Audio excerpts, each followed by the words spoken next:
Hello everyone, welcome to this video. तो इस video में हम ये वाला क्वेश्चन का सॉल्यूशन निकालेंगे। तो चलिए पहले क्वेश्चन को थोड़ा समझ लेते हैं कि क्या पूछा गया हमसे। देखिए यहाँ पर दो स्टेटमेंट्स दिया हुआ है, statement 1 and statement 2 regarding oogenesis। ठीक है, oogenesis मतलब प्रोडक्शन ऑफ ओवम, उसे हम कहते हैं oogenesis। मतलब ये एक ह्यूमन रिप्रोडक्टिव सिस्टम से ये वाला क्वेश्चन है। ठीक है, तो चलिए स्टेटमेंट 1 में क्या बोला है।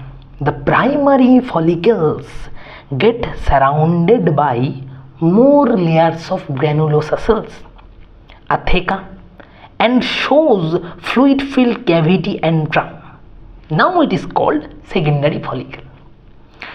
और स्टेटमेंट 2 में बोला गया Graafian follicle ruptures to release the secondary oocyte from the ovary by the process called ovulation. मतलब ये है हमारा क्वेश्चन और हमें बताना है कि स्टेटमेंट 1 और स्टेटमेंट 2 में से कौन सा ट्रू है और कौन सा फॉल्स है। अच्छी बात है, मतलब ये क्वेश्चन का आंसर देने के लिए हमें oogenesis का प्रोसेस थोड़ा बहुत जानना पड़ेगा, है ना। कौन सा फॉलिकल का स्ट्रक्चर कैसा होता है ना। प्राइमरी फॉलिकल कैसा दिखता है, सेकेंडरी फॉलिकल कैसा दिखता है, ग्राफियन फॉलिकल कैसा दिखता है, कैसे ये फॉलिक्यूलर ग्रोथ होता है। ये जो oogenesis प्रोसेस है, the development of ovum and ovarian follicle, development of ovarian follicle का जो प्रोसेस है ये हमें देखना पड़ेगा अच्छी तरीके से। पहले चलिए हम थोड़ा पूरा का पूरा प्रोसेस देख लेते हैं, बाद में आप खुद ही आंसर दे पाएंगे। ठीक है, तो चलिए शुरू करते हैं। तो हम अब क्या देखेंगे, हम देखेंगे डेवलपमेंट ऑफ ओवारियन फॉलिकल। ये एक बहुत ही इंटरेस्टिंग पार्ट है फीमेल रिप्रोडक्टिव सिस्टम का, बहुत ही इंटरेस्टिंग पार्ट है। तो देखिए ओवारियन फॉलिकल का डेवलपमेंट कैसे शुरू होता है। तो मैं पहले आपको डायग्राम दिखाऊंगा, बाद में आप खुद बता देना, बाद में मैं डिस्कस करूंगा। पहले आप डायग्राम को देख लीजिए एक बार। तो ये कहाँ से शुरू होगा, ये सबसे पहले शुरू होगा प्राइमोर्डियल फॉलिकल से। प्राइमोर्डियल फॉलिकल से बनता है प्राइमरी फॉलिकल।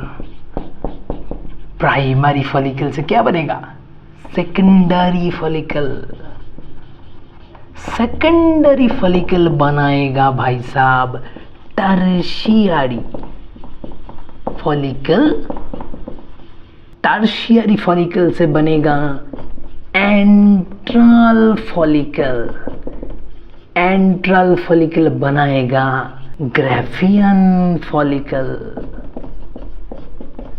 ग्राफियन फॉलिकल से क्या होगा, ग्राफियन फॉलिकल से बाद होता है ओव्यूलेशन।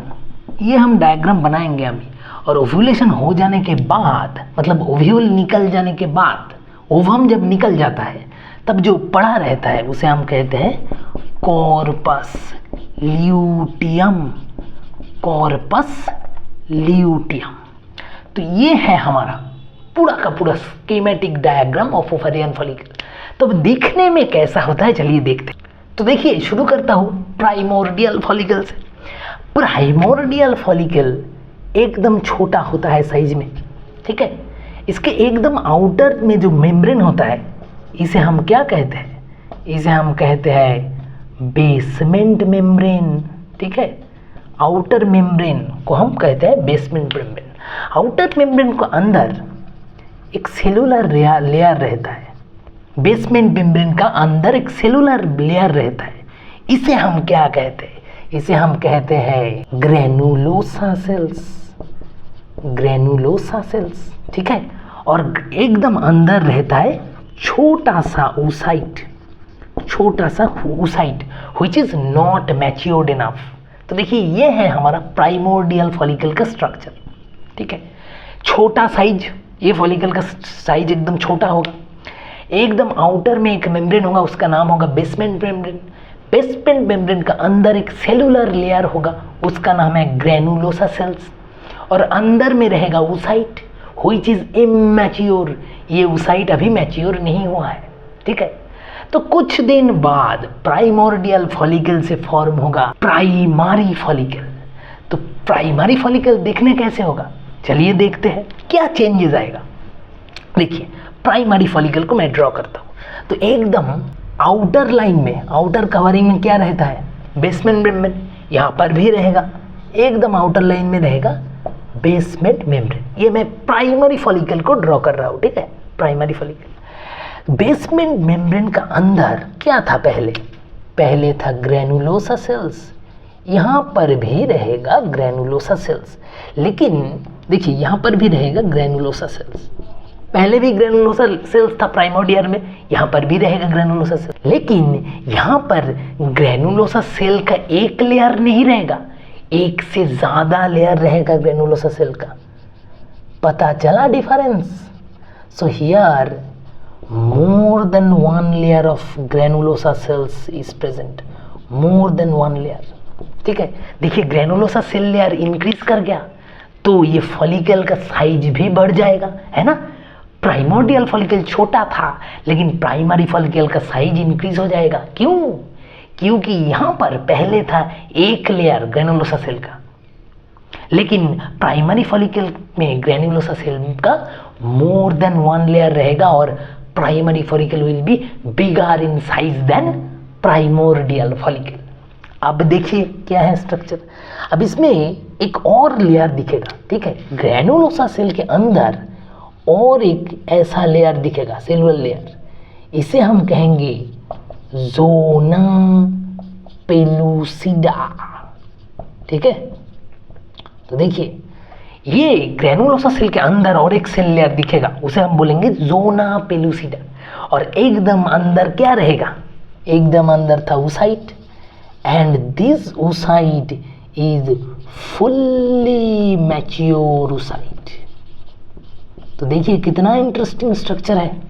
ये है हमारा स्ट्रक्चर ऑफ प्राइमरी फॉलिकल, ये वाला स्ट्रक्चर इज प्राइमरी फॉलिकल का स्ट्रक्चर। तो देखिए क्या क्या चेंजेस आया। यहाँ पर साइज इंक्रीज हुआ है, पहला बात है। साइज इंक्रीज क्यों हुआ है, यहाँ पर ग्रेनुलोसा सेल का एक लेयर था, यहाँ पर मोर than one layer of granulosa sales है, साइज इंक्रीज कर गया। प्राइमरी फॉलिकल में एक नया सेलुलर लेयर आया है, ज़ोना पेलुसिडा, ठीक है। और oocyte देखिए पहले था इमैच्योर, ये जो oocyte था ये इमैच्योर था, लेकिन ये नया जो oocyte आया है प्राइमरी फॉलिकल में वो fully matured, fully grown oocyte है, ठीक है। तो ये है प्राइमरी फॉलिकल का स्ट्रक्चर। अब क्वेश्चन में देखिए प्राइमरी से सेकेंडरी फॉलिकल का ट्रांसफॉर्मेशन हमसे पूछा गया है कि क्या क्या होता है प्राइमरी से सेकेंडरी। तो अभी हम देखेंगे भाई साहब कि प्राइमरी से सेकेंडरी जब होता है तब ओवरियन फॉलिकल में ठीक क्या क्या चेंजेस आता है। तो चलिए और एक डायग्राम मैं बनाता हूँ सेकेंडरी फॉलिकल। तो देखिए आप, ये हमारा बाहर में था एक बेसमेंट मेम्ब्रेन, है ना। हम सारा पहले जो स्ट्रक्चर दिखा है वहाँ पर दिखा है कि भाई एक बेसमेंट मेम्ब्रेन लेयर तो होगा, ठीक है। लेकिन सेकेंडरी फॉलिकल में बेसमेंट मेम्ब्रेन लेयर के बाहर और एक लेयर होता है, उसका नाम है थिकल सेल लेयर। देखिए ऐसा रहेगा, ठीक है, ऐसा एक सेल लेयर होता है भाई साहब सेकेंडरी फॉलिकल में।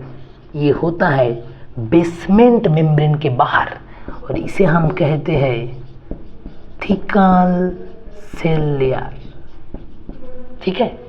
तो देखिए थिकल सेल जो लेयर है वो कितना लेयर होगा, सिर्फ वन लेयर ऑफ सेल, ठीक है। बेसमेंट मेम्ब्रेन भी एक सेल लेयर होगा, एक लेयर ऑफ सेल होगा। तो देखिए बेसमेंट मेम्ब्रेन का बाहर यहाँ पे एक सेल लेयर एक्स्ट्रा है, उसका नाम है थिकल सेल लेयर। तो ये नया चीज़ आया है सेकेंडरी फॉलिकल में। अब देखिए बेसमेंट मेम्ब्रेन के अंदर क्या था, ग्रेनुलोसा सेल लेयर था।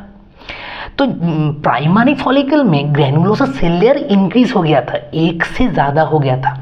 अब सेकेंडरी फॉलिकल में ग्रेनुलोसा सेल लेयर और भी ज़्यादा हो जाएगा, प्राइमरी फॉलिकल से भी ज़्यादा सेल लेयर हो जाएगा ग्रेनुलोसा सेल का। आया समझ में? तो ग्रेनुलोसा सेल लेयर जितना बढ़ेगा, ये है हमारा granulosa cell layer, granulosa cell जितना बढ़ जाएगा उतना साइज बढ़ जाएगा फॉलिकल का, पहले भी हमने देखा है। तो भाई साहब secondary follicle is more bigger than primary follicle, ठीक है, साइज इंक्रीज हो जा रहा है। देखिए तो ग्रेनुलोसा सेल लेयर के अंदर क्या था, अंदर था ज़ोना पेलुसिडा, तो ये है हमारा ज़ोना पेलुसिडा, ठीक है, ज़ोना पेलुसिडा,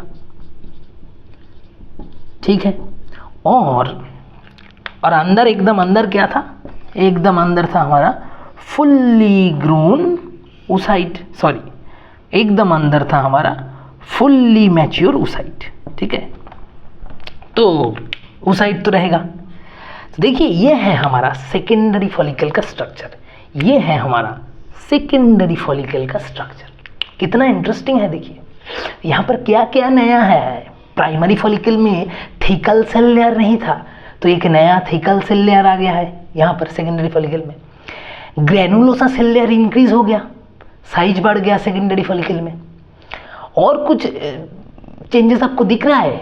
नहीं भाई साहब, और कोई चेंजेस तो हमें नहीं दिख रहा है प्राइमरी टू सेकेंडरी। तो भाई साहब और कोई चेंजेस है भी नहीं, तो प्राइमरी टू सेकेंडरी में और कोई चेंजेस है ही नहीं। अब चलिए देखते हैं ये जो टर्शियरी फॉलिकल होके एंट्रल फॉलिकल होके ग्राफियन फॉलिकल बनेगा। अब हम देखते हैं ग्राफियन फॉलिकल को। क्यों प्राइमरी फॉलिकल सेकेंडरी फॉलिकल के बाद हम ग्राफियन फॉलिकल को क्यों देख रहे हैं? क्योंकि देखिए क्वेश्चन में हमें एक टर्म मिला है एंट्रम, है ना। क्वेश्चन में देखिए स्टेटमेंट 1 में एक चीज़ है, fluid field gravity antrum is seen. तो वो एंट्रम को अभी हमें ढूंढना है, क्योंकि भाई साहब ये सेकेंडरी फॉलिकल तो हमने देख चुका, सेकेंडरी फॉलिकल में तो हमें एंट्रम जैसा कोई कैविटी नहीं दिखा, तो एंट्रम कहाँ है एक्चुअली। तो चलिए उसे ढूंढने के लिए हम डायरेक्ट चला जाएगा ग्राफियन फॉलिकल पे, ठीक है। तो सेकेंडरी से टर्शियरी होगा, और भी बड़ा हो जाएगा ओवरियन फॉलिकल का साइज, क्योंकि ग्रेनुलोसा सेल और भी बढ़ जाएगा। ऐसा चलते चलते ग्राफियन फॉलिकल आएगा। तो चलिए ग्राफियन फॉलिकल का डायग्राम देखते हैं। तो देखिए ये है हमारा बेसमेंट मेम्ब्रेन, बड़ा सा एक हमने बेसमेंट मेम्ब्रेन खींच दिया। बेसमेंट मेम्ब्रेन की ये है हमारा बेसमेंट मेम्ब्रेन। तो बेसमेंट मेम्ब्रेन के बाहर क्या था? बाहर था थिकल सेल लेयर। कितना था सेकेंडरी में? सिर्फ एक थिकल सेल लेयर था, लेकिन ग्राफियन में आते आते थिकल सेल लेयर भी एक से ज़्यादा हो जाएगा। कितना हो जाएगा? देयर विल बी 2 थिकल सेल लेयर। देखिए ऐसा एक रहेगा, ठीक है, ऐसा एक काला वाला रहेगा जो ब्लैक से मैं ड्रॉ कर रहा हूँ, और इसके ऊपर और एक सेल लेयर भी रहेगा। ये दोनों ही थिकल सेल लेयर है, ठीक है, ये दोनों ही भाई साहब थिकल सेल लेयर है। तो भाई एक चेंजेस हमें मिल गया, सेकेंडरी में था 1 थिकल सेल लेयर, ग्राफियन में 2 थिकल सेल लेयर। अंदर का जो ब्लैक सेल लेयर है थिकल सेल, इसे हम कहेंगे थीका एक्सटर्ना, और बाहर का जो थिकल सेल लेयर है इसे क्या कहेंगे? सॉरी, अंदर का जो थिकल सेल लेयर है उसे हम कहेंगे थिकल इंटरना। अंदर में है तो इंटरना, और बाहर का जो है उसे हम कहेंगे थीका एक्सटर्ना, ठीक है। तो दोनों थिकल सेल लेयर हमें मिल गया। बेसमेंट मेम्ब्रेन है अंदर। बेसमेंट मेम्ब्रेन का अंदर क्या था? ग्रेनुलोसा सेल लेयर था। तो चलिए ग्रेनुलोसा सेल लेयर बनाते हैं।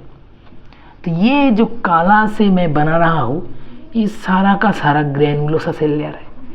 सो many cell layers of granulosa cells are present, ठीक है, बहुत सारा ग्रेनुलोसा सेल लेयर प्रेजेंट है। उतना मैं यहाँ पर ड्रॉ नहीं कर पाऊंगा, लेकिन यहाँ पर एक इंपॉर्टेंट चीज़ है, ये है हमारा ग्रेनुलोसा सेल लेयर, ठीक है।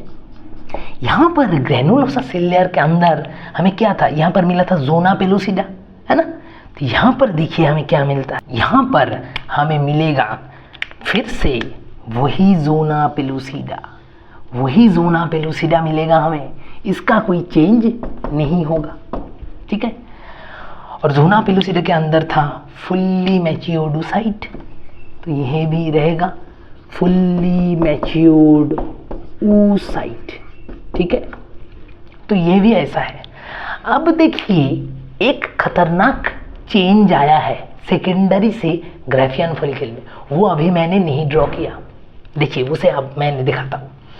यहाँ पर जो ग्रेनुलोसा सेल्युलर था, है ना, ग्रेनुलोसा सेल्युलर में एक कैविटी फॉर्म होगा, एक कैविटी फॉर्म हो जाएगा। देखिए बाहर सारा का सारा ग्रेनुलोसा सेल्युलर है, ठीक है, सारा ग्रेनुलोसा सेल्युलर है, यहाँ पर एक कैविटी फॉर्म हो जाएगा ग्राफियन फॉलिकल, और वो कैविटी, ये जो कैविटी है, it will be a fluid filled cavity within the granulosa cellular, और ये कैविटी को हम बोलते हैं एंट्रम। तो भाई साहब ढूंढ लिया हमने एंट्रम को। एंट्रम कहाँ है? एंट्रम है ग्राफियन फॉलिकल में। एंट्रम पहली बार आता है ग्राफियन फॉलिकल में। Antrum is nothing but a fluid filled cavity within the granulosa cell layer of Graafian follicle, ठीक है। तो देखिए मैंने मोटा मोटी डायग्राम आपको दिखा दिया है, ठीक है, क्या क्या एक चेंजेस आया है, आप खुद ही आप देख सकते हैं सब कुछ। तो इतना सब कुछ देखने के बाद अब स्टेटमेंट 1 पे जाइए, चलिए हम भी चलते हैं। स्टेटमेंट 1 को देखिए, the primary follicles get surrounded by more layers of granulosa sales. Theca, भाई साहब प्राइमरी फॉलिकल्स में थीका दिखा है आपको, थीका मतलब थिकल सेल लेयर, थीका मतलब थिकल सेल लेयर। तो प्राइमरी फॉलिकल में थिकल सेल लेयर है, ग्रेनुलोसा सेल लेयर है, मोर देन 1 लेयर है, ठीक है, लेकिन थीका तो नहीं है। थीका तो आया है, शुरू हुआ है सेकेंडरी फॉलिकल से, देखिए तो कोई थिकल सेल लेयर नहीं है प्राइमरी फॉलिकल में, तो ये तो भाई गलत बात हो गया। और देखिए and shows fluid filled cavity antrum, now it is called secondary follicle. मतलब यहाँ पर बोला है कि प्राइमरी से जब सेकेंडरी फॉलिकल बनेगा, तब ये प्राइमरी से जब सेकेंडरी फॉलिकल बनेगा, लैंग्वेज को अच्छी तरीके से समझना होगा। प्राइमरी से जब सेकेंडरी फॉलिकल बनेगा तब it will be surrounded by more layers of granulosa cell. Yes, theca, yes theca भी है, ठीक है। तो सेकेंडरी फॉलिकल जब बन रहा है तब की बात कर रहा है ये लोग, तो थेका भी है। And shows a fluid filled cavity antrum, नहीं ये अब गलत हो गया, एंट्रम नहीं दिखेगा। प्राइमरी से सेकेंडरी होने पर थीका दिखता है, ग्रेनुलोसा सेल लेयर भी बढ़ता है, लेकिन एंट्रम नहीं दिखता। एंट्रम हमें मिलेगा ग्राफियन फॉलिकल में। So first statement is false, ठीक है, इजी था, पहला स्टेटमेंट फॉल्स। तो इतना सब कुछ करने के बाद हमें पता चला, तो चलिए स्टेटमेंट 2 को अब देखते हैं। Graafian follicle ruptures to release the secondary oocyte from the ovary by the process called ovulation. So what is ovulation? Yes, ovulation means the process of release of ovum from ovary. Ovary से ovum release होने का जो process है हम उसे कहते हैं ovulation process, ठीक है। तो यहाँ पर बोला है ग्राफियन फॉलिकल, ग्राफियन फॉलिकल होने के बाद ये रप्चर कर जाएगा और अंदर का जो ये ओवम था, oocyte था, ये निकल आएगा। वही तो ओव्यूलेशन है ना, ये oocyte जब निकल के आएगा बाहर उसे हम ओव्यूलेशन कहेंगे। तो ये हमें बोला है कि ग्राफियन फॉलिकल विल रप्चर। तो इसे अब हमको सोचना है कि ग्राफियन फॉलिकल के बाद क्या होगा। तो देखिए भाई साहब, ये मैं जब पहले ये बनाया था, ये अभी थोड़ा मतलब डर्टी हो गया है, लेकिन अगर आप कंसंट्रेशन से देखेंगे, देखिए मैं बॉक्स करके दे रहा हूँ आपको, तो आप देखिए कि ग्राफियन फॉलिकल से क्या हो रहा था। ग्राफियन फॉलिकल से भाई ओव्यूलेशन हो रहा था। तो भाई साहब पता है आपको क्या होगा, जब ये ग्राफियन फॉलिकल फॉर्म होगा, ग्राफियन फॉलिकल थोड़ी देर बाद ऐसा टूट जाएगा, एक साइड से टूट जाएगा ग्राफियन फॉलिकल, और यहाँ से ये ओवम रिलीज हो जाएगा बाहर में, दैट इज कॉल्ड ओव्यूलेशन। तो हाँ भाई साहब, Graafian follicle will rupture and cause ovulation, Graafian follicle rupture होगा और रिलीज करेगा सेकेंडरी oocyte, इसे हम मैच्योर oocyte और सेकेंडरी oocyte कहेंगे, है ना, जो कि ओवम है, दैट इज कॉल्ड ओव्यूलेशन। तो ये एक करेक्ट स्टेटमेंट है। So option 2 statement 2 is correct. ठीक है, देखिए कोई कंफ्यूजन नहीं रखना है। ठीक है, पहले था primordial follicle, then primary, then secondary follicle, then tertiary follicle, tertiary follicle से ग्रेफियन फॉलिकल। ग्रेफियन फॉलिकल बहुत बड़ा हो जाता है और वो रप्चर कर जाता है। ग्रेफियन फॉलिकल रप्चर हो जाने के बाद उसके अंदर जो मैच्योर और सेकेंडरी oocyte है वो रिलीज कर जाता है, that is known as ovulation. तो वही हमको लिखा है स्टेटमेंट 2 में। So statement 2 is correct. ठीक है, so we have got statement 1 is incorrect but statement 2 is correct. तो चलिए ऑप्शन को देखते हैं। ऑप्शन 4 को देखिए, ऑप्शन 4 में यही दिया हुआ है। So option 4 is the correct answer. ठीक है, so hope you have understood the solution very well. और ये सॉल्यूशन को समझने के लिए आपको डेवलपमेंट ऑफ ओवेरियन फॉलिकल को समझना ही पड़ेगा, हर एक स्ट्रक्चर को ठीक तरह से समझना पड़ेगा, क्या क्या चेंजेस आ रहा है वो समझना पड़ेगा। So hope you have understood the solution well. So thank you all.